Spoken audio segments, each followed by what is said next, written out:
Hey guys, it's Josh, and I was on this channel before.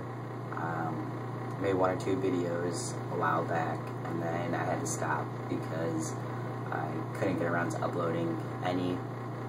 My life got pretty hectic, but now I wanted to join the channel again, so here I am. I'm not going to make 50-some videos about all the other topics. I don't have the time for that, nor do I want to just upload that much, but I do want to talk about some topics that have come up on the channel that seemed interesting to me.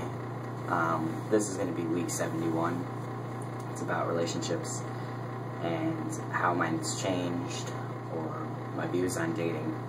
I am in a relationship.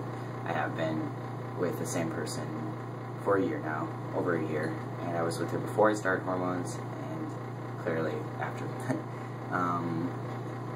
It has been challenging. I've been told before when it comes to transitioning, that sometimes having a partner isn't the best thing, even though you need all the support in the world.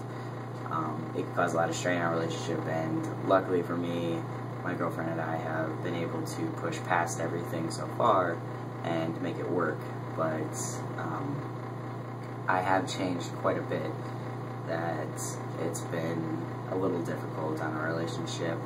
I mean, there's always other stress factors besides just my hormones, as far as, having a job and family life, and trying to get into school, and friends, and insecurities, and other medical problems, and so forth. So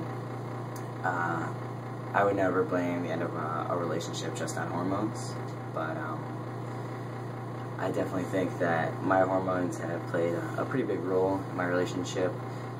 I definitely have way more of a temper now. If we fight or get into an argument, it can get heated pretty quickly, whereas before, I think I seemed a little bit more hyper, but in a good way. Hyper, and just always kind of wanting to have fun, whereas now I am a little bit more moody than before, and I guess insensitive is a pretty good word that I've been told a lot. Sometimes when she needs affection and love, I can be a dick and not even realize it. I'm also bipolar, though, so sometimes I have my little manic episodes, and then the next day I'm perfectly fine. And then with my shots, I take my shot every Friday. So Friday and Saturday I'm pretty hyper, and then Sunday I end up, it's like the world is crashing down on me for some reason. Every Sunday I feel extremely overwhelmed, and I'm not exactly sure why. I just know that that's what happens every Sunday. Just like today. And so that's difficult to deal with. We've been able to just figure out my triggers, I guess. When I say I need space, not to bother me, because I'll say something I regret. I guess that's a big thing now. Like now when I get mad, I just want to be left alone, whereas before I always wanted to talk about it and fix it right then and there.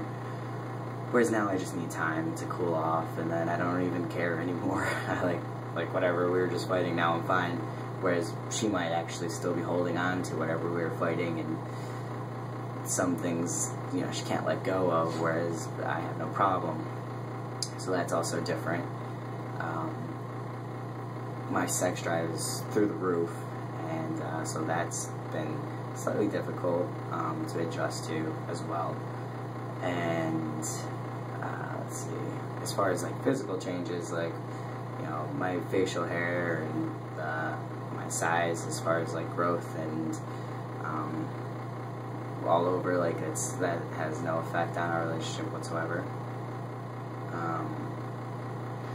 So I guess just communication is like the biggest thing when it came to my transitioning in my relationship. Just remembering to talk about my feelings and how I would feel like coping with something rather than exploding and just getting pissed. Also, sometimes I feel like when we do get into arguments or something like that, you know, I've been told before,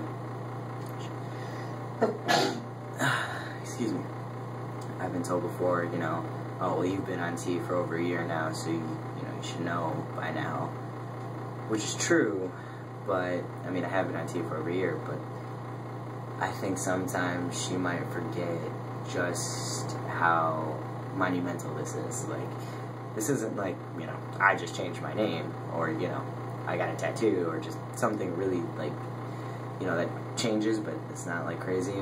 This is, I'm changing my gender. And regardless if I felt this way my whole life or not, my body hasn't been this way my whole life. So the hormones are still new to me, and dealing with it is still new to me. Just like, you know, when somebody bleeds, they're on their period or whatever, like that emotion, that feeling, like, you're bleeding forever, you know, well, not forever, but you know what I mean, like, for a long time, they go through their menstrual cycle. Don't you think they should know not to be slightly bitchy, and, you know, that they're going to be a little bit emotional and stuff like that? Why can't they help that? It's the same concept for me. You know, I can't help if I have a mood swing or something like that every once in a blue moon for my shots. It's just, I don't know. But I also use the other example, you know, quitting smoking, how hard that is. If you move somewhere new, it's all about it's called transitioning. You know, it's a process. It's not just something that, you know, it takes way more than a year. But so I guess that's something that's always been kind of like not an issue, but just something that never seems to be taken into consideration sometimes. That this isn't exactly the easiest thing in the world, even if it is something that I want and need. Let's see. Dating, I mean, I am in a relationship, but we did separate for a minute there, and it was kind of scary because before, it's never really been an issue finding someone else to be with. I've been in a relationship for a long time now, back-to-back relationships, and now I get slightly worried that if I had my girlfriend and I were to break up or something like that, that it would be difficult finding someone else. Not only because my comfortability as far as sex, that's got to be, whereas before, you know, it was just kind of like, okay, whatever. Now it's like a whole, like, I have to be extremely comfortable with that person, which takes time, and, you know, trusting and stuff like that, and just the fact that, like, I feel it's a lot harder to find someone that's going to accept me for who I am, and not based on a gender, because clearly I feel like if I go for a straight person, a straight girl, I'm missing, you know, that whole aspect. And then if I date a lesbian, I'm too masculine. It's always going to be, you know, you got to find someone in the middle, I guess, someone who's either bisexual or genderqueer, or, you know, find that one person that one random person that loves you and cares for you and doesn't matter what you got going on downstairs or in your head or whatever, or hormones or anything, that just loves your personality and who you are. And I just feel like, I don't know, it like scares me to think that I might end up alone because of that. I feel like dating is excruciatingly hard. Like, I don't even know where to begin if I meet someone and then I gotta tell them, like, by the way, I'm transgender. Like, one, are they even gonna know what that term means? Some people don't. And two, like, I just feel like they're just gonna turn away and run. Or, like, just be like, well, you know, we could be really good friends. So, yeah. I mean, I haven't really had the chance to date, nor do I want to. I'm absolutely head over heels in love with my girlfriend. I don't want to be with anyone else, and I'm extremely lucky that I've found the girl I'm with. I mean, she's been amazing through this entire thing. As much as we have had troubles, she's also been the most understanding person I've ever met. So, but yeah, I couldn't picture dating I couldn't even picture being with anyone else, but if I had to, I would assume it would be difficult. But yeah, so I guess communication, and I wouldn't know what to do. But that ends this video, and then I guess I'll upload like 6 more. But I have my own channel. I'll post the link below, and feel free to check it out. All of these videos are going to be on the same channel too, so if you have any questions, feel free to message or find me on Facebook.